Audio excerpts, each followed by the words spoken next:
यहाँ से स्टार्ट करेंगे। जस्ट एस के यहाँ पर टेस्ट नंबर चौथा रहेगा, ठीक है, टेस्ट नंबर 4। और इसका पार्ट 1 हम लोग यहाँ पर देख चुके थे, राइट। पार्ट 1 यहाँ पर जो देखा था मैंने 1 तारीख को, राइट। और यहाँ पर जो ये टेस्ट हुआ है ये 30 तारीख को हो गया था, ठीक है। तो पार्ट 2 यहाँ पे मैं करा रहा हूँ, देखते हैं इसको पार्ट 2 को।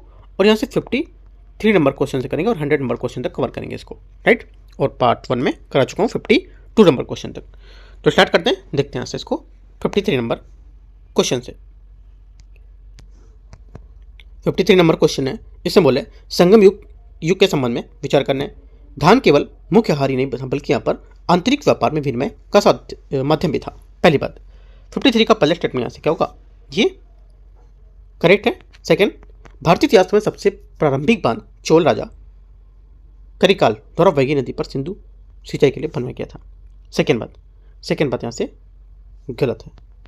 सेकंड बात क्या होगी, यहाँ से गलत है, क्योंकि यहाँ पर जो ये सदा नीरा नदी की कमी के कारण प्रमुख यहाँ पर तालाब और बांध बनाकर सिंचाई को बढ़ावा देने के लिए पर चोल शासक जो करिकाल था उसको कावेरी बांध पर बनाने का श्रेय दिया जाता, जिसे भारत का सबसे प्राचीन अभिलेख बांध भी माना था।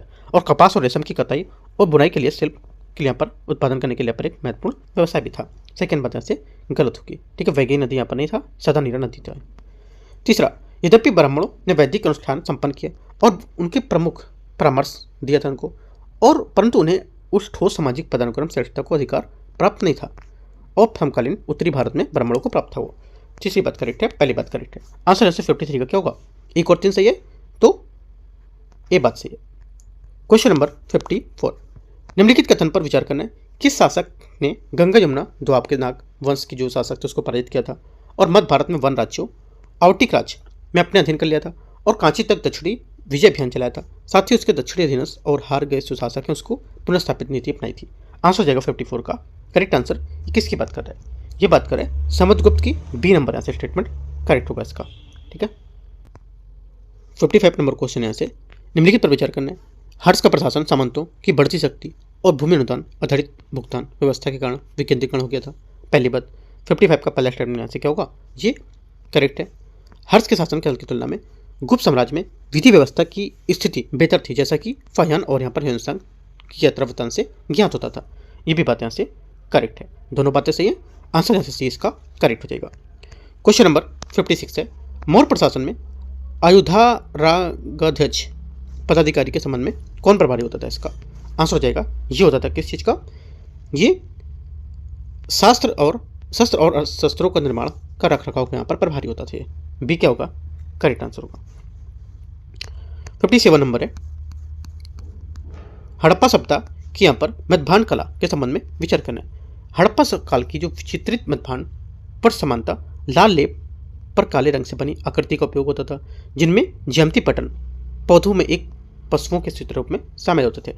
पहली बात, 57 का पहला स्टेटमेंट यहाँ से क्या होगा, करेक्ट है। सेकंड, मध्याह्न शैली में एक रूपता इसलिए बड़ी क्योंकि यहाँ पर गुजरात और राजस्थान की जो स्थानीय मध्याह्न परंपराएं पूर्णतः हड़प्पाई शैली से प्रतिस्थापित हो गई थी। सेकंड बात भी क्या होगी, सेकंड बात यहाँ से इसकी गलत हो जाएगी, है ना। सेकंड क्यों गलत है, क्योंकि यहाँ से जो एक उल्लेखनीय विशेषता कि यहाँ पर विशाल हड़प्पा सांस्कृतिक क्षेत्र में मध्याह्न का आकार और डिजाइन अत्यधिक एकरूपता दिखाई देती है और ये परिघटना आज भी पूरी तरह से स्पष्ट नहीं हो सकी है। यद्यपि इस एकरूपता को अक्सर स्थानीय कुम्हारों द्वारा समान शैली में परिमाण माना जाता था, फिर भी गुजरात और जो राजस्थान जैसे क्षेत्रों में हड़प्पाई श्रमिक के साथ साथ अन्य स्थानीय मध्याह्न की परंपराएं जारी रहती थी। ओनली 1 करेक्ट है, आंसर यहाँ से ए सही है।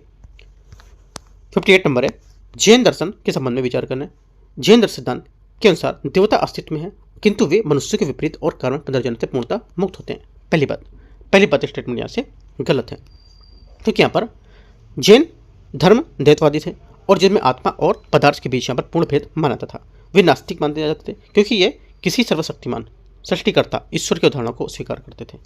सेकंड बात, जैन धर्म में जीवों के वर्गीकरण के अनुसार पौधों और मूल प्राणों में केवल एक ही इंद्रिय होती है, जबकि मनुष्य में सभी 5 इंद्रियां विद्यमान होती है। सेकंड बात क्या होगी, सेकंड बात यहाँ से करेक्ट है, पहला गलत है, दूसरा सही है, तो आंसर क्या होगा 58 का बी स्टेटमेंट सही हो जाएगा। 59 है, भारत में पूरा पाषाण काल की स्थिति को लेकर विचार करना है। पूरा पाषाण कालीन स्थल और यहाँ पर राज्य दे रखे हैं, देखते हैं इसको 59 को। पहला, आदमगढ़, पटने, बेलन घाटी, सोहन घाटी, इनमें से बोला है कि कितने यहाँ पर सही सम्मिलित कर रहे हैं। आंसर हो जाएगा 59 का जो सही सम्मिलित कर रहे हैं ये एक तो पहला आदमगढ़ मध्य प्रदेश करेक्ट है, पटने महाराष्ट्र करेक्ट है, बेलन घाटी उत्तर प्रदेश है, वो भी करेक्ट है। लेकिन चौथी बात यहाँ से ये गलत है, जो सोहन घाटी गलत हो जाएगा, क्योंकि यहाँ पर सोहन घाटी यहाँ पर पाकिस्तान में है ना, तो ये गलत हो जाएगी, क्योंकि कश्मीर घाटी रावलपिंडी को लेकर यहाँ था और यहाँ पर पाकिस्तान में, तो ये बात हिमाचल प्रदेश में गलत हो जाएगी। ओनली 1 2 3 करेक्ट है, 3 बातें इसकी सही है। क्वेश्चन नंबर 60 है। क्वेश्चन नंबर 60 है, निम्नलिखित पर विचार करना है। उत्तर वैदिक काल में कृषि के विस्तार के कारण जनसंख्या में निरंतर वृद्धि देखी गई है। 60 का पहला स्टेटमेंट क्या होगा? पहला स्टेटमेंट यहाँ से इसका सही है। दोआब क्षेत्र में चित्र धूसर मृदभांड बस्तियों का आकार वैदिक काल में बढ़ गया था। सेकेंड बात क्या है? सेकेंड बात यहाँ से ये भी करेक्ट है, क्योंकि समय के साथ साथ वैदिक लोगों ने ऋतु चक्र और खाद उपयोग, सिंचाई तकनीकी बेहतर ढंग से समझा, और इन प्राकृतिक कारण हस्तिनापुर कौशाम्बी जैसे जो बस्तियां उसका यहाँ पर वैदिक युग में अंत तक उल्लेखनीय विस्तार देखा गया था। दोनों बातें करेक्ट है। 60 का आंसर सी करेक्ट होगा। देखो एक बात यहाँ पर, ये जो करंट अफेयर्स का भी मैं जो नवंबर मंथ में बीत गया 2 दिन पहले, ठीक है, उसका मैंने बेस्ट करंट अफेयर्स यहाँ पर निकाला हुआ है, राइट, बेस्ट करंट अफेयर्स निकाला है। काफी इंपॉर्टेंट करंट अफेयर्स के यहाँ पर क्वेश्चन है, ठीक है, जो द हिंदू, इंडियन एक्सप्रेस और यहाँ पर लाइव मिंट, राइट, और आपकी जो योजना डाउन टू अर्थ मैगजीन है, इन सबको मिलाकर के जो क्वेश्चन इंपॉर्टेंट बन सकते हैं एग्जाम में 2026 में नवंबर करंट अफेयर्स मैगजीन को लेकर के, तो वो सब आपके यहाँ से कवर किए गए, ठीक है। एक ही क्वेश्चन आपको वहाँ से इंपॉर्टेंट देखने को मिलेगा। और देखो एक अच्छी बात उसकी है, क्योंकि जितने भी मैंने क्वेश्चन रखे हैं सब स्टेटमेंट वाइज रखे हैं, कोई क्वेश्चन सिंगल वन लाइनर का नहीं रखा है। क्यों? क्योंकि यहाँ पर आपकी ज़्यादा से ज़्यादा चीज़ें वहाँ पर कवर हो पाएँ, इस वजह से मैंने उसको नवंबर मंथ का अच्छे से कवर किया, ठीक है। और अक्टूबर का मैं पहले कवर कर चुका हूँ 150 क्वेश्चन, नवंबर का मैंने कवर किया है, अभी 50 क्वेश्चन मैंने किया है, और सेकंड पार्ट भी लेके आऊँगा जल्दी। तो देखो जितना आप एक सीक्वेंस से अगर तैयारी करोगे कि हाँ सेट हिसाब से क्वेश्चन करते जा रहे हो, करंट अफेयर्स करते जा रहे हो, ठीक है, करंट अफेयर्स को पढ़ते जा रहे हो, तो क्या आपको एक चीज़ें कवर होती जाएंगी वो, राइट। तो इस हिसाब से आप पेपर करते हो, पेपर साथ साथ अपने जो करंट अफेयर्स वो भी ध्यान देते चलो। सितंबर अगस्त सितंबर का भी मैंने ऐड किया है, जो अभी इन्वायरमेंट की करंट अफेयर्स, उसमें इन्वायरमेंट का जो पेपर था टेस्ट नंबर 9, उसमें मैंने करंट अफेयर्स ऐड किया अगस्त और सितंबर की, ठीक है। स्टैटिक एक पेपर था और एक पेपर करंट का था, तो सब जाके प्ले लिस्ट में आप देख सकते हो, अच्छे से यहाँ पर मैंने कराए हुए हैं एक एक क्वेश्चन करंट अफेयर्स के। आज वाला आपको वीडियो जरूर देखना है, मैंने सुबह कराया हुआ है करंट अफेयर्स का, ठीक है, काफ़ी इंपॉर्टेंट है। आते अपने क्वेश्चन में 61, चोल साम्राज्य के बारे में निम्नलिखित पर विचार करना है। देखते हैं इसको। पहला, चोल साम्राज्य जो थे इसकी स्थापना राज प्रथम ने अपने पुत्र राजेंद्र प्रथम की सहायता से की थी। पहली बात 61 का जो पहला स्टेटमेंट है यहाँ से ये गलत हो जाएगा। पहली बात यहाँ से क्या होगी? गलत है, क्योंकि यहाँ से विजयालय 9वीं शताब्दी ईस्वी में चोल वंश का संस्थापक था, लेकिन इसका वास्तविक उत्कर्ष राज प्रथम और उसके पुत्र राजेंद्र प्रथम के शासनकाल में होता। पहली बात गलत हो जाएगी। सेकेंड, राजेंद्र प्रथम ने दक्षिण पूर्व एशिया में अपने सफल नौसैनिक अभियान की स्मृति में गंगईकोंडचोलपुरम नगर की स्थापना की थी। सेकेंड बात यहाँ से क्या होगी? ये भी गलत है। क्यों? क्योंकि यहाँ पर राजेंद्र प्रथम का शासनकाल इससे भी अधिक गौरवपूर्ण था। उन्होंने बंगाल में गंगा की जो सैन्य अभियान थे उसका नेतृत्व किया था और पाल राजा महिपाल को हराया था। इस विजय पर उपलक्ष्य में उन्होंने नई राजधानी गंगईकोंडचोलपुरम की स्थापना और गंगईकोंड नामक यहाँ पर गंगा विजेता की उपाधि धारण की थी, ठीक है। तो इसलिए दोनों बातें गलत हैं। आंसर क्या होगा? 61 का करेक्ट आंसर यहाँ से सी, यहाँ से, बट गलत है। सी कैसे होगा? 61 है और दोनों बातें इसकी गलत हैं। यहाँ पर डी आंसर होना चाहिए इसका, ठीक है, मिस्टेक आंसर दे रहा है, दोनों बातें गलत है तो डी आंसर होगा। 62 देखते हैं। मोहम्मद बिन तुगलक के आक्रमण का उद्देश्य भारत में लूट द्वारा धन अर्जित करना नहीं था, बल्कि स्थायी क्षेत्र में साम्राज्य को स्थापित करना था। पहली बात 62 का पहला स्टेटमेंट यहाँ से क्या होगा? करेक्ट, एकदम सही बात बता रहा है। मोहम्मद गौरी का ध्यान भारत की ओर इसलिए केंद्रित हुआ क्योंकि पहले गौरी में मध्य एशिया में अपना नियंत्रण स्थापित करने में सफल बना चुका था, है ना, नियंत्रण करने में अपना सफल परीक्षण कर चुका था। तो सेकंड बात क्या होगी? सेकंड बात यहाँ से गलत होगी, क्योंकि 1173 में साहबुद्दीन मोहम्मद, जिसे मोहम्मद गौरी के नाम से जानते हैं, ठीक है, उसने गजनी में एक गद्दी पर बैठा आसीन हुआ था, जिसके ख्वारिज्म साम्राज्य को चुनौती देने के लिए समर्थ और गौरी समझ गया था, जिसको लेकर के मध्य एशिया में विस्तार करना चाहता था और इसी परिस्थिति को लेकर के इसमें आक्रमण किया था, ठीक है। तो सेकंड बात इसकी गलत होगी, पहली बात करेक्ट थी। आंसर 62 का एक यहाँ से सही है। 63 नंबर है, दिल्ली सल्तनत के अधीन इक्तादारों के प्रशासन के संबंध में विचार करना है। इक्तादार ने अपने इक्ता में एकत्र समस्त राजस्व को अपने पास रख सकता था, बशर्ते कि उसके पास आवश्यक संख्या में सैनिक हों। पहली बात 63 का पहला स्टेटमेंट में से क्या होगा? ये गलत है, क्योंकि यहाँ पर एकत्र राजस्व में वह सैन्य रख रखाव, अपने वेतन और प्रशासनिक व्यय का वहन करता था और शेष राशि को राजकीय कोष में जमा करता था। ठीक है, तो ये बात क्या होगी, अपने पास पूरे राजस्व को रखता था, तो बात गलत हो जाएगी। इख्तियार को अपने नाम में खुतबा पढ़ने और सिक्के ढालने की अनुमति नहीं होती थी। सेकेंड बात यहाँ से करेक्ट है, क्योंकि वह अपने नाम के सिक्के नहीं डाल सकता था और यहाँ पे ना ही खुतबा पढ़ सकता था। सही है। सुल्तान बिना कोई कारण बताए इख्तियार को इख्तियार से हटा सकता था। तीसरी बात भी करेक्ट है। 2 और 3 सही है। 63 का आंसर क्या होगा, बी करेक्ट है। 64 है, मुगल प्रशासन के अनुसार करोड़ी, अमीन और कानून को अधिकारी मुख्य रूप से किससे संबंधित थे। आंसर हो जाएगा 64 का बी, राजस्व प्रशासन से संबंधित थे। ठीक है। 65 नंबर है, देखते हैं इसको। जहांगीर के दक्कन की नीति के संबंध में विचार करना है। पहला, जहांगीर दक्कन के अभियान मुख्यतः इसलिए असफल हो गए थे क्योंकि शाहजहां के विद्रोह थे, उसके निर्णायक अवधि के दौरान मुगलों का ध्यान विचलित कर दिया था। पहली बात, 65 का पहला स्टेटमेंट करेक्ट है। सेकेंड, जहांगीर के शासनकाल में मुगल साम्राज्य को दक्कन में क्षेत्रों से नियंत्रण समाप्त करने के लिए नुकसान उठाना पड़ा था, जिसमें क्या बरार, बालाघाट और अहमदनगर के कुछ हिस्से शामिल थे। सेकेंड बात क्या होगी, सेकेंड बात भी यहाँ से इसकी करेक्ट है। दोनों बातें सही है। 65 का आंसर सी करेक्ट है। 66 है, अलाउद्दीन खिलजी की अभियानों के संबंध में विचार करना है। देखते हैं इसको। पहला है मालवा का अधिग्रहण, रणथंभौर का पतन, चित्तौड़ की घेराबंदी, जालौर का अधिग्रहण। इससे बोला है कि कौन सी घटनाओं को सही मतलब कौन सी घटना पहले और बाद में हुई थी, कालक्रम के अनुसार बताना है। तो देखो मैं बताता हूँ आपको, यहाँ से सब घटनाओं को लिख लेना है कौन कौन से कब है।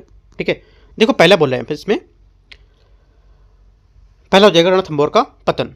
ठीक है, रणथंभौर का पतन यहाँ से हो जाएगा। उसके बाद यहाँ से हो जाएगा आपका चित्तौड़ की घेराबंदी। ठीक है, चित्तौड़ की घेराबंदी 1303 में, रणथंभौर का पतन 1301 में हो गया।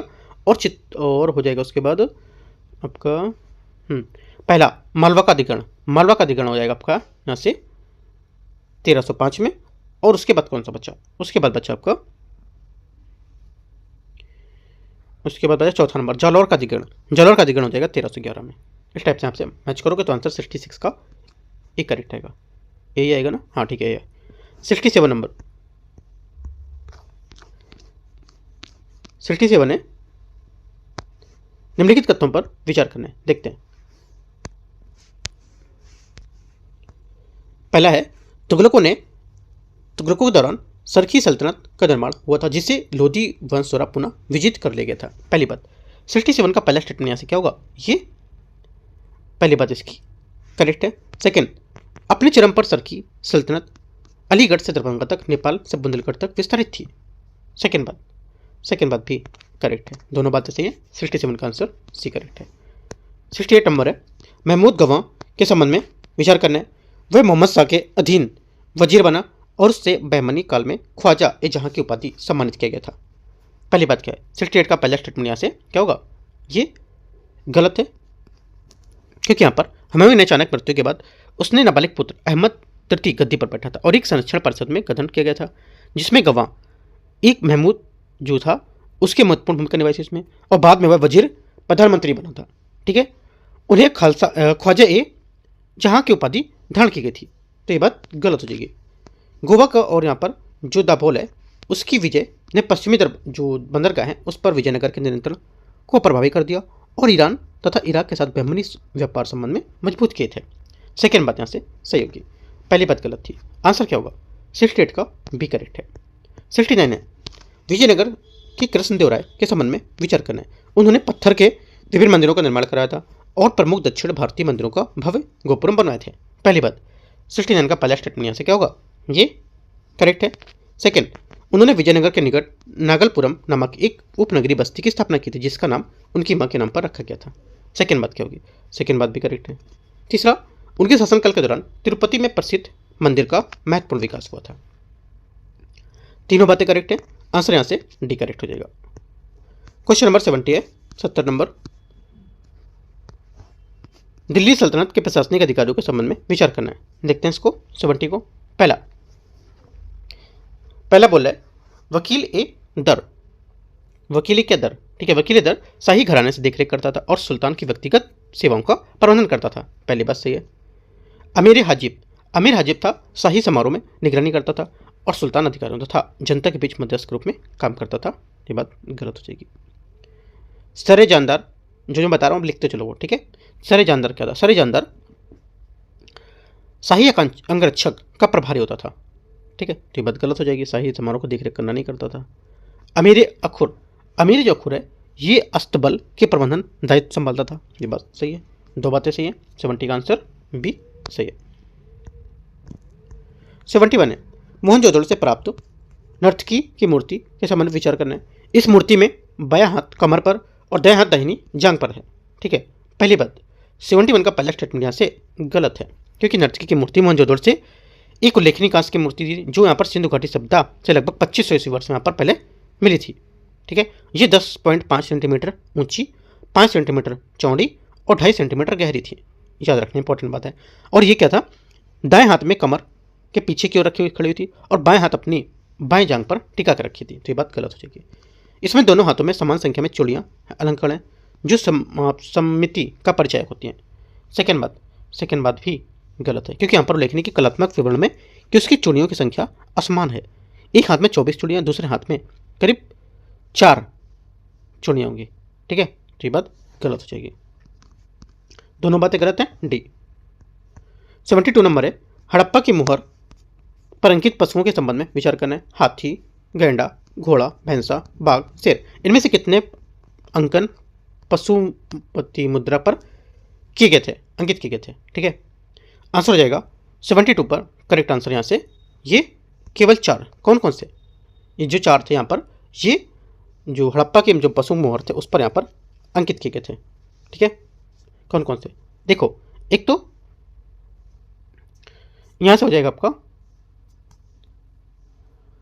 हाँ, यहाँ से हो जाएगा आपका सांड, गैंडा, बाघ, हाथी। गैंडा, हाथी और बाघ हो गया, ठीक है। जंगली भैंसा, बकरा, भैंसा, जी 4 ही हो गए। शेर, घोड़ा इसमें नहीं थे। 4 बातें करेक्ट है, तो आंसर क्या होगा? बी 72 का करेक्ट आंसर है। 73 नंबर है, बराबर की पहाड़ियों के लोमस ऋषि की गुफा के संबंध में विचार करना है। इस गुफा में प्रवेश द्वार अर्धवृत्ताकार चैत्य चाप की तरह और चैत्य मेराप के गतिमान हाथी की प्रतिमा को घेरी गई थी। पहली बात 73 का पहला स्टेटमेंट यहाँ से क्या होगा? ये करेक्ट है। सेकंड, इस गुफा में भीतरी कक्ष आयताकार और पीछे के एक गोलाकार कक्ष होता था। सेकंड बात वो भी सही है, दोनों बातें सही है। 73 का आंसर क्या होगा? सी यहाँ से करेक्ट आंसर है। 74 है, निम्नलिखित विवरण पर विचार करना है। यह पवित्र स्थल जो मूल रूप से पहली शताब्दी के एक बौद्ध विहार था और बाद में रूपांतरित होकर गिरिजात्मज के पुत्र गणेश भगवान के जो समर्पित एक हिंदू मंदिर बन गया था।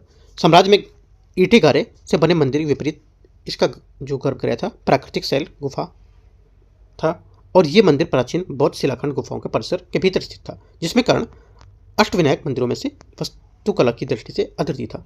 तो किसकी बात कर रहा है? आंसर हो जाएगा 74 का। ये बात कर रहा है लेनियाद्री मंदिर की बात कर रहा है, ठीक है।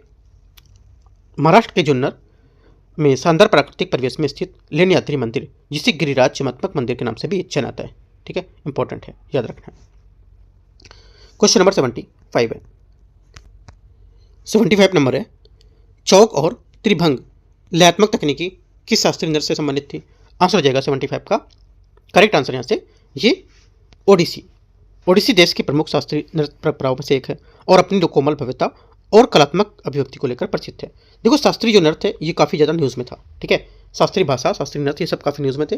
तो आज मैंने जो करंट अफेयर्स है नवंबर की उसमें शास्त्रीय भाषाओं के बारे में एक चीज़ बताई, पूरी कम से कम 2 क्वेश्चन वहाँ पे डिस्कस किए। आप जाके करंट अफेयर्स देखोगे तो यहाँ से चीज़ें कवर होगी काफ़ी आपके वहाँ पे, ठीक है। साथ में करंट अफेयर्स और ये स्टैटिक पेपर आप सॉल्व करते रहो। आगे देखते हैं क्वेश्चन नंबर 76 नंबर है, नागर मंदिर वास्तुकला के विभाजन है उसके बारे में विचार करना है। प्रकार और उनकी क्या विवरण हो सकते हैं वो देखते हैं इसको। पहला, लटीना वर्गाकार आधार और जो दीवारें हैं अंदर की ओर मुड़कर ऊंचा उठता हुआ शिखर बनाती हैं। पहली बात करेक्ट है। सेकेंड, फमसाना चौड़ी और अपेक्षाकृत कम ऊंचाई की जो संरचना होती है जिसकी छत अंदर की ओर मुड़े होते हैं, बिना सीधे की ओर ढलवा होती हैं, बात सही है। वल्लभी क्या होती है? वल्लभी जो है यहाँ से ये आयताकार आकृति के साथ इनकी छत सक्टाकार कक्ष में ऊपर की ओर उठती है। ये भी बात करेक्ट है। तीनों बातें क्या है 76 की करेक्ट है। आंसर यहाँ से सी सही आंसर है सभी तीनों। 77 नंबर है, निम्नलिखित पर विचार करना है। लोक संगीत, गायन परंपरा और राज्य इसका कौन कौन सा देखते हैं। पहला यहाँ से भावगीत कर्नाटक, ठीक है, पहली बात क्या होगी। पहली बात 77 का यहाँ से इसका स्टेटमेंट करेक्ट है। कर्नाटक जिसका अर्थ होता है भावों का संगीत मैच करना। कोली पहली बात सही है, कोली महाराष्ट्र। सेकेंड बात भी यहाँ से करेक्ट है, कोली महाराष्ट्र की जो कोली गीत है उसके मछुआरों समुदाय द्वारा सम्मानित होगा। मांड गुजरात। तीसरी बात यहाँ से गलत है क्योंकि मांड राजस्थान की एक पारंपरिक लोक गायन शैली है। दुलपोड़ क्या होगा। दुलपोड़ गोवा की एक अनेक लोकतांत्रिक जो परंपरा उसको लेकर के है, तो यहाँ से हो जाएगी ये बात करेक्ट है। आंसर 1, 2, 4 मतलब 3 बातें सही है। 78 नंबर है, निम्नलिखित युगों पर विचार करना है। कलाकार प्रसिद्ध यहाँ पर कृति, तो देखते हैं 78 को। पहला राजा रवि वर्मा, हंसा दमयंती, पहली बात क्या होगी। पहली बात सही है। नंदलाल बोस यहाँ से हो जाएगा क्या, ये अविनाश टैगोर, और यहाँ पर इसको जो लेकर के हरिपुरा अधिवेशन को लेकर था, ठीक है, तो ये बात सही है। तीसरी बात अमृता शेर गिल जिन्होंने पेरिस प्रशिक्षण प्राप्त किया था और मोदी गिल आनी और गागुइन जैसे पोस्ट इंस्पिरेसिव कलाकार को लेकर से प्रभावित थी, तो ये बात करेक्ट है। द ब्रह्मचारी, ये भी बात सही है, ठीक है। विनोद बिहारी मुखर्जी, ये भी करेक्ट क्या होगा, सही होगा, ये भी सही है। मिडिवल संत, चारों बातें करेक्ट हैं। डी यहाँ से आंसर है। 79 है, डोकरा क्राफ्ट के बारे में विचार करना है। डोकरा कलाकृतियाँ परंपरागत रूप से पीतल से बनाई जाती थी और एक तकनीकी से निर्मित होती थी जिसमें तैयार वस्तु का कोई जोड़ नहीं होता था। पहली बात 79 का पहला स्टेटमेंट यहाँ से क्या होगा, करेक्ट है, सही बात है। सेकेंड है, इसे लास्ट वैक्स कास्टिंग तकनीकी का इस्तेमाल करके बनाया गया था। सेकेंड बात भी क्या होगा, सही होगा, क्योंकि यहाँ पर डोकरा जिसे बेल मेटल क्राफ्ट के रूप में भी जाना जाता है, एक प्राचीन धातु कला परंपरा जिसे ओछा धातु कर्मी समुदाय द्वारा झारखंड, छत्तीसगढ़, उड़ीसा, पश्चिम बंगाल और तेलंगाना में कई भागों में बनाया गया था। डोकरा का नाम उत्पत्ति पश्चिम बंगाल के डोकरा जो डमर जनजाति है उससे हुई थी, ठीक है, दोनों बातें करेक्ट है, सी आंसर है। क्वेश्चन नंबर 8 है,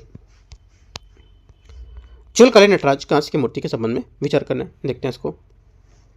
इस चित्रण में शिव अपने दाएं पैर में संतुलित और अपार संहार कर रहे हैं, जबकि यहाँ पर ऊपर उठता हुआ बायां पैर जो भुजंग त्रसाचित मुद्रा में दर्शाया गया है। पहली बात 80 का पहला स्टेटमेंट यहाँ से क्या होगा, ये करेक्ट है। सेकेंड, ऊपरी दाहिने हाथ में अग्नि ज्वाला और ऊपरी बाएं हाथ में डमरू, जबकि यहाँ पर निचले दाहिने हाथ में दुलहस्त मुद्रा में है। सेकेंड बात यहाँ से गलत है क्योंकि यहाँ पर शिव की 4 भुजाओं के साथ दर्शाया गया, जिसमें से मुख्य दाहिना हाथ में अभय हस्त मुद्रा में है जो संरक्षण और आश्वासन का संकेत देता है। लिख सकते हो, पॉइंट इंपॉर्टेंट है, ठीक है। और ऊपरी दाहिने में डमरू है जो कि यहाँ पर ताल लय को बनाए रखता है, और ऊपरी बाएं हाथ में अग्नि ज्वाला है, जबकि यहाँ पर बाएं हाथ में साइड में दुल्हन हस्त मुद्रा में रखा गया है जो दाहिने हाथ की अभय मुद्रा को रूप में दर्शाता है। ओनली 1 करेक्ट है, यहाँ से आंसर क्या होगा, एक बात इसकी सही है। क्वेश्चन नंबर 81, यमुना की प्रदीपी सहायक नदियों के पश्चिम से पूर्व की ओर क्रमबद्ध में बताने कौन सा अनुक्रम सही होगा। इसका आंसर हो जाएगा 81 का करेक्ट आंसर चंबल, सिंध, बेतवा, केन, इसका करेक्ट आंसर होगा, ठीक है। क्वेश्चन 82 है, भू संरचना के संबंध में निम्नलिखित पर विचार करना है। देखते हैं।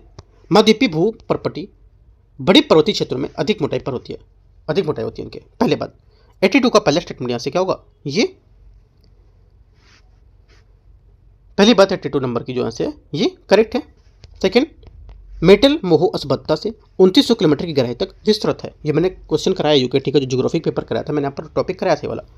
तो सेकेंड बात क्या होगी, सेकेंड बात यहाँ से इसकी ये करेक्ट है, ठीक है। तीसरा, क्रोड केंद्र में एक कमजोर क्षेत्र होता है जिसे दुर्बलता मंडल या स्टेनोस्फीयर कहा जाता है, जिसे उच्च घनत्व वाला मैग्मा मिलता है। तीसरी बात क्या होगी, तीसरी बात यहाँ से गलत है क्योंकि यहाँ पर जो बोल रहा है कि यहाँ पर प्रवाल या मेटल मोह जो होता है ये स्पत्ता 2900 किलोमीटर तक विस्तृत होती है और इसके ऊपरी भाग में दुर्बलता मंडल एथनोस्फीयर कहा जाता है जो मैग्मा का मुख्य स्रोत होता है, ठीक है। तो ये बात गलत हो जाएगी। आंसर क्या होगा, आंसर यहाँ से 1 2 करेक्ट है, तो 2 बातें इसकी सही है। क्वेश्चन नंबर 83 है, निम्नलिखित पहाड़ियों पर विचार करना है। नीलगिरी की पहाड़ी, अन्नामलाई की पहाड़ी, पालनी की पहाड़ी, इनमें से कितनी पहाड़ियाँ जो हैं, इनमें 16 वन पाए जाते हैं, ये 16 वन इनमें देखे मिलते हैं। ठीक है, आंसर क्या होगा? आंसर हो जाएगा 83 का करेक्ट आंसर डी, सभी तीनों। ठीक है, देखो 16 वन क्या होते हैं? 16 वन शीतोष्ण प्रकार के वन हैं जो नीलगिरी, अन्नामलाई और पालनी के पहाड़ियों पर पाए जाते हैं। राइट, पश्चिमी घाट में 16 वन में सिंह, पुछ और मकाक, लैंड टल मकाऊ हैं, वो सब यहाँ पर देखने को मिलती हैं प्रजातियाँ। ठीक है, ये नीलकुंजी फूलों के लिए भी प्रसिद्ध हैं। नीलकुंजी फूल के बारे में मैंने बताया हुआ है। ठीक है, तो वो जो हमारा जो पेपर है इन्वायरमेंट का, वहाँ से आप देख सकते हो, करंट का मैंने चीज़ें करें यहाँ पर। राइट, और ये फूल 12 वर्ष में एक बार खिलता है। ये काफ़ी न्यूज़ में भी था, अभी न्यूज़ में था करीब यहाँ पर नवंबर की करंट अफेयर्स में, तो मैंने यहाँ पर कवर कराया हुआ है। ठीक है, और नवंबर नहीं, अगस्त या सितंबर के जो करंट अफेयर्स थे उसमें था, तो मैंने वो कराया हुआ है, जो इन्वायरमेंट का करंट अफेयर्स का पेपर है वहाँ पर कराया मैंने वो। ठीक है, तो जाके आप देख सकते हो कि चीज़ आपको छूटनी नहीं चाहिए, कुछ भी चीज़ें। ठीक है, जितने मैं कराता जा रहा हूँ पेपर, वो पेपर आपको सॉल्व करना है। राइट, और करंट अफेयर्स के साथ साथ लेके चलना है। और फिर स्टार्ट करेंगे हम लोग 10 जनवरी से PT 365 जो भी विजन है इसके आने वाली है, उससे लेकर के वो तो पढ़ेंगे, साथ में उसके MCQs भी डिस्कस करेंगे हम लोग। ठीक है, क्या है, तो यहाँ से जो आंसर हो जाएगा 83 का डी करेक्ट है। 84 है, जलोढ़ मृदा के संबंध में निम्नलिखित कथन पर विचार करना है। ये भारत में कुल भौगोलिक क्षेत्रफल का 40% से अधिक भाग पर विस्तृत है। पहली बात करेक्ट है। बांगर पुरानी जलोढ़ है, जबकि यहाँ पर खादर नदी द्वारा अधिक्षेपित जलोढ़ होती है। सेकंड बात, ये भी करेक्ट है। तीसरा, बांगर और खादर दोनों में ही चूनायुक्त निक्षेप पाए जाते हैं। तीसरी बात क्या है? तीसरी बात भी करेक्ट है। तीनों बातें क्या है? सही है। आंसर क्या होगा? 84 का जो आंसर हो जाएगा, सभी तीनों बातें इसकी सही हैं। ठीक है, खादर एक नए बाढ़ के मैदान में पाई जाती है उसमें, और ये अधिक उपजाऊ होती है और इसमें अधिक बारीक चूनायुक्त निक्षेप दिखाई देते हैं। ये मृदाएं इंडो गंगा मैदानों में प्रमुखता से पाई जाती हैं और गोदावरी, कृष्णा, कावेरी जैसी नदियों में तटीय डेल्टाओं भी पाई जाती हैं, जिसमें से उगाई जाने फसल कौन सी? गेहूँ, चावल, गन्ना, जूट, दलहन, तिलहन, ये सब शामिल होती हैं। तो एक्स्ट्रा पॉइंट आप नोट कर सकते हो सर। ठीक है, 84 यहाँ से हो गया। 85 नंबर क्वेश्चन यहाँ से, क्षोभ मंडल में बादल, वर्षा तथा मानसून, तूफान जैसी जो लगभग सभी घटनाएं मौसमी होती हैं इसमें। पहली बात सही है। सेकंड, क्षोभ मंडल की ऊंचाई विषुवतरीय क्षेत्र से लगभग 18 से 20 किलोमीटर तथा ध्रुवों में लगभग 6 किलोमीटर तक होती है। ये भी बात यहाँ से सही है। ठीक है, दोनों बातें सही है। और आंसर क्या हो जाएगा? सी यहाँ से सही हो जाएगा, सही पूछा है तो। 86 नंबर है, विश्व की प्रमुख पर्वत श्रेणियों के बारे में बताना है आपको, देखना है क्या। देखते हैं इसमें। पहला बोल रहा है कि जागरूस पर्वत दक्षिण पश्चिमी ईरान में किधर है? दक्षिणी पश्चिमी ईरान में। पहली बात करेक्ट है, माउंट डेना शिखर पर, सही है। Second, Elbrus Mount Damavand Canada. Second बात यहाँ से गलत, क्योंकि एल्ब्रुज जो पर्वत है उत्तरी ईरान में, न कि कनाडा में, गलत हो गया। तीसरी बात है पिरेनीज। ठीक है, पिरेनीज जो होगा यहाँ से, ये फ्रांस और स्पेन के बीच ऊंची जो दीवार का निर्माण करता है। ठीक है, और यहाँ से ये जो पुर्तगाल में, तो ये बात गलत है, क्योंकि भूमध्य सागर के तट को लेकर पश्चिमी अटलांटिक महासागर में बिस्के की खाड़ी तक फैला हुआ है, तो बात गलत हो जाएगी। इपेनाइन क्या होगा? संकीर्ण तटीय क्षेत्र में से ग्रीक श्रेणी है जो प्रायद्वीपीय इटली का आधार है। ठीक है, ये बात सही है। आंसर 1 और 4 करेक्ट है, मतलब 2 बातें इसकी करेक्ट हैं 86 की। ठीक है, 87 नंबर देखते हैं। 87 नंबर है, लोकटक झील के संबंध में निम्नलिखित कथन पर विचार करना है। देखते हैं। पहला, वर्तमान में ये रामसर के तहत मॉन्ट्रेक्स रिकॉर्ड में सूचीबद्ध है। पहली बात यहाँ से क्या बोला है? पहला स्टेटमेंट यहाँ से इसका करेक्ट हो जाएगा, बात एकदम सही है यहाँ से ये। सेकेंड बात बोल रहा है, इसमें विश्व का एकमात्र तैरता हुआ राष्ट्रीय उद्यान केबुल लमजो राष्ट्रीय उद्यान जो है वो स्थित है। पहली बात यहाँ से सही थी, दूसरी बात भी यहाँ से क्या होगी? करेक्ट है, एकदम सही है। ठीक है, क्योंकि यहाँ पर इसमें फुमडी नामक तैरती हुई वनस्पतियों का विस्तार पाया जाता है। इन्हीं फुमडियों में केबुल लामजाओ राष्ट्रीय उद्यान स्थित है, जो दुनिया का एकमात्र तैरता हुआ राष्ट्रीय उद्यान है। दोनों बातें करेक्ट है। तीसरा, ये मिजोरम में स्थित है, जहाँ इसे मैती समुदाय के लिए एक पवित्र उपवन माना जाता है।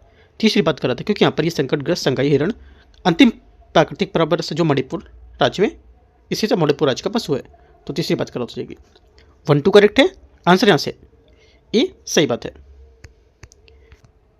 88 नंबर क्वेश्चन है, कांगो नदी के संबंध में विचार करना है। ये अपने प्रवाह के दौरान 2 बार विषुवत रेखा को पार करती है। पहली बात, 88 का पहला स्टेटमेंट यहाँ से करेक्ट है।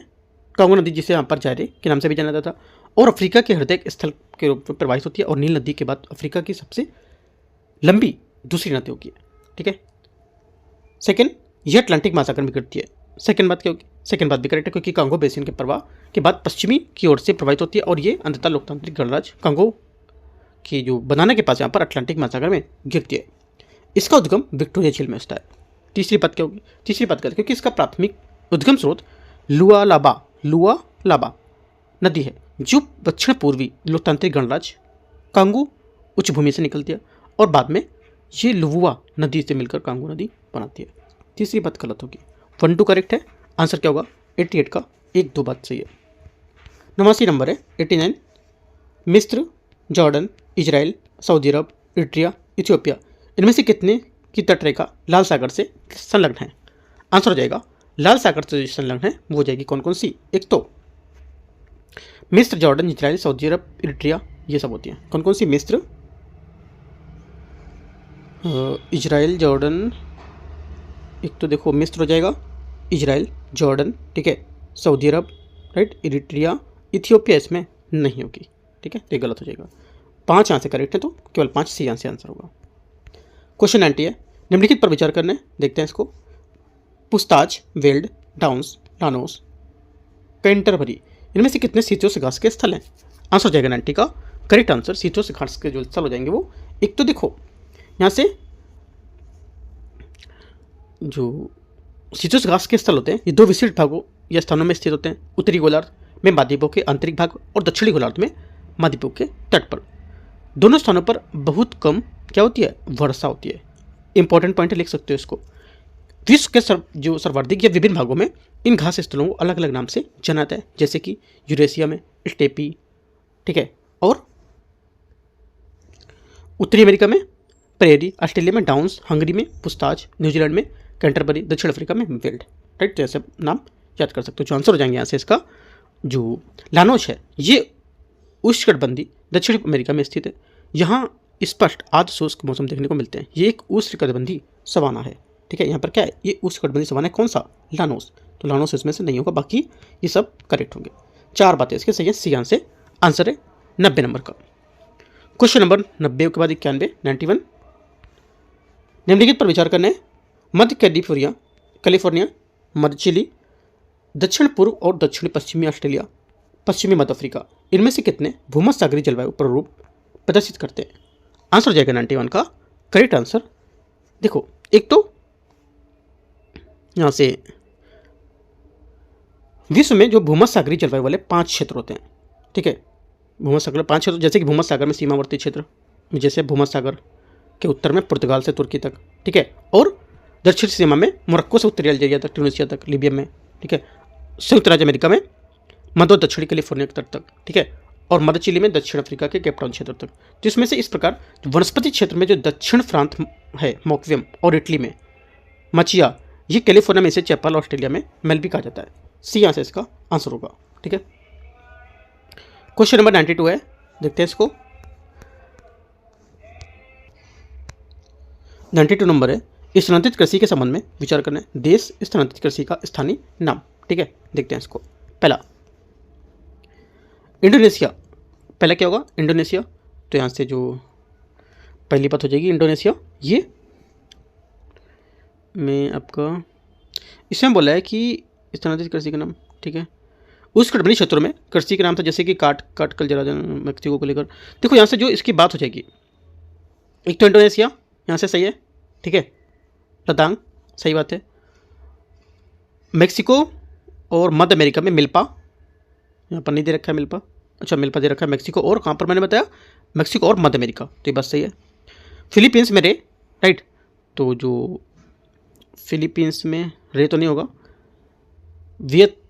फिलीपींस में आदिम कृषि को काइनिंग प्रणाली में जाना जाता है, लेकिन लद्दाख और वियतनाम में रे बोलते हैं, है ना। तो यहाँ से फिलीपींस में रे नहीं होगा। फिलीपींस में क्या होगा लिख सकते हो आप, जो फिलीपींस है और जो फिलीपींस में आदिम कृषि को काइनिंग या कैगिन प्रजाति के नाम से जानते हैं, ठीक है। थोड़ा सा अटपटा सा नाम है, लिख सकते हो। और जो ब्राज़ील है, ब्राज़ील में यहाँ पर क्या होगा? ये जो मैच कर रहा है सही मैच कर रहा है, ब्राज़ील में रोका, ठीक है। जो गलत है वो फिलीपींस का होगा, फिलीपींस में रे नहीं होगा। रे कहाँ का है? रे वियतनाम में होगा, ठीक है। तो आंसर क्या हो जाएगा? 3 बातें इसकी करेक्ट हैं। क्वेश्चन 93 है, निम्नलिखित पर विचार करना है। कथन 1, 2, 3। देखते हैं, देखो एक जैसे अगर 1, 2, 3 वाले कथन होते हैं उसमें अगर तीनों व्याख्या सही आती हैं तो ये क्या कहता है, ये कहता है कि एक है जो दूसरे तीसरे की व्याख्या कर रहा है ना, ऐसे करके आंसर आएगा। तो याद रखना है आपको। देखते हैं, उथले जल की प्रवाल भित्तियों में और जूंजैनथली के बीच से जो सहोपकारिता होती है उसका संबंध होता है। पहली बात, 93 का पहला स्टेटमेंट यहाँ से क्या होगा, ये करेक्ट है, ठीक है। सेकेंड बात है, प्रवाल जूंजैनथली को प्रकाश संश्लेषण के लिए आवश्यक संरक्षित वातावरण और आवश्यक यौगिक प्रदान करते हैं। सेकेंड बात भी करेक्ट है। तीसरा है, जूंजैनथली द्वारा उत्पादित कार्बोहाइड्रेट प्रवालों के लिए प्रमुख खाद्य स्रोत होता है। ये भी बात सही है, तीनों बातें सही हैं, इसकी व्याख्या भी कर रहे। तो यहाँ से क्या होगा, 2 और 3 की व्याख्या कौन कर रहा है, एक कर रहा है, तो सभी सही है, ठीक है। ज़्यादातर जो 1, 2, 3 वाले स्टेटमेंट है, यूपीएससी 3 स्टेटमेंट वाले क्वेश्चन नहीं पूछा है अभी तक, मतलब पूछे बहुत रेयर है ना जो पूछेगा। बट याद रखना है, अगर पूछता है तो स्टेटमेंट के हिसाब से, अगर आपको जैसे मान लो तीनों आंसर यहाँ पे सही निकलते हैं तो ये आंसर में आपको ये लिखना है कि एक जो है जो दूसरे तीसरे की व्याख्या कर रहा है, ऐसे करके आंसर आएगा आपको, ठीक है। तो थोड़ा सा डाउट में नहीं रहना है, अगर आता है क्वेश्चन तो इस टाइप से करना है इसको। देखते हैं आगे, ये यहाँ से करेक्ट है। क्वेश्चन नंबर 94, मैंग्रोव के संबंध में निम्नलिखित पर विचार करना है। मैंग्रोव 15% उत्तर और 15 डिग्री उत्तर और 15 डिग्री दक्षिण अक्षांशों के बीच क्षेत्रों तक सीमित है, ठीक है। क्या होगा, पहली बात 94 की यहाँ से गलत है, ठीक है, क्योंकि आमतौर पर 25 डिग्री उत्तर और 25 डिग्री दक्षिण है, ना कि 15 डिग्री। ये पौधे प्रजनन की जरायुक्ता जिसको बोलते हैं विविपरी विधि प्रदर्शित करते हैं। सेकेंड बात स्टेटमेंट यहाँ से करेक्ट है। ये जो कई मैंग्रोव पेड़ जो होते हैं विविपेरी मतलब विविपेरी दौरान का प्रजनन होता है, जिससे क्या होता है, बीज पेड़ में जुड़े रहते हैं और अंकुरित हो जाते हैं और फिर जल में गिरकर बहते रहते हैं और यहाँ पर एक अपना जगह जाकर जड़ें जमा लेते हैं, ठीक है। इसको बोलते हैं विविपेरी। राइजोफोरा और एविसेनिया उष्णकटिबंधीय तटीय जल में पाई जाने वाली समान मैंग्रोव किस्म है। तीसरी बात यहाँ से ये भी करेक्ट है। आंसर 2 और 3 सही है। 94 का क्या पूछा है कि कौन सा, अच्छा देखते हैं क्या पूछा नीचे, कौन सा सही है, 2 बातें सही है, बी। क्वेश्चन नंबर 95, सहारा मरुस्थल के संबंध में विचार करना है। देखते हैं इसको।